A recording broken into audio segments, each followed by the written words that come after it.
National rugby players sing Australia's national anthem in Indigenous language for first time before match.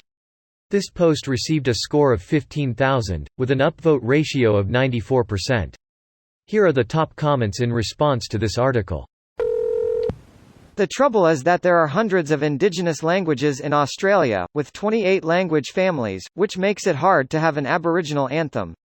As a kid growing up in Australia we learnt Pokarikari Anna, the unofficial Kiwi Maori anthem, but there wasn't an Indigenous Australian equivalent. Wow, stealing Far Lap and the Pavlova not enough for you fellas. But not ghost chips, they can keep the ghost chips. Can't eat them anyways. Monique says you're dumb. Spoonhead. I have no idea what is going on here, but did you just make a Kardashian racial slur from Star Trek? It's from a classic, anti-drink driving ad. Kid is imagining himself telling his friend not to drive home drunk, and how that might all play out. Spoiler, he tells his friend to stay overnight, and he agrees. Bloody legend.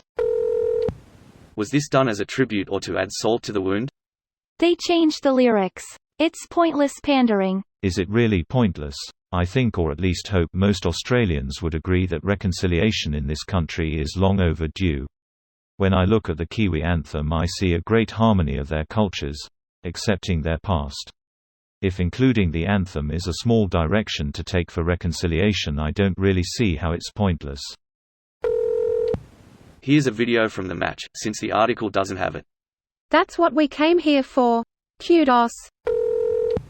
Imagine singing, "Australians all let us rejoice for we are young and free," as an Aboriginal. One of the oldest cultures, civilizations in the world, and famously not free during colonial times and not really much freer now.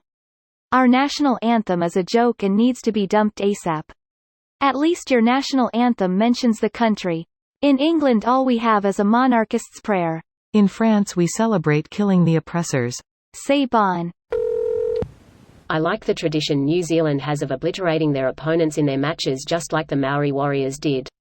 And with actual Maori. That's the best way to honor Indigenous people, give them the tools to represent your country at the highest level. It may also have something to do with Polynesians having the perfect build for rugby and Aboriginals, not so much. Plenty of Aboriginals in league with pretty perfect bodies for it, like Latrell Mitchell and Greg Inglis. They are just playing a different sport. There ya go. 2.5% of Aussie's population is Aboriginal, 12% of league players are, 10% of AFL players are Aboriginal, 14 out of over 1,000 Wallabies have been Aboriginal. They aren't underrepresented in sport, just in union. I don't pay any attention to league and haven't watched AFL since I was 14 and only had 7 channels on the TV. This video was automatically created by Reddit to speech. The article and comments in this video were selected from Reddit according to their upvotes, and any paraphrasing was performed by smmry.com, without any human intervention.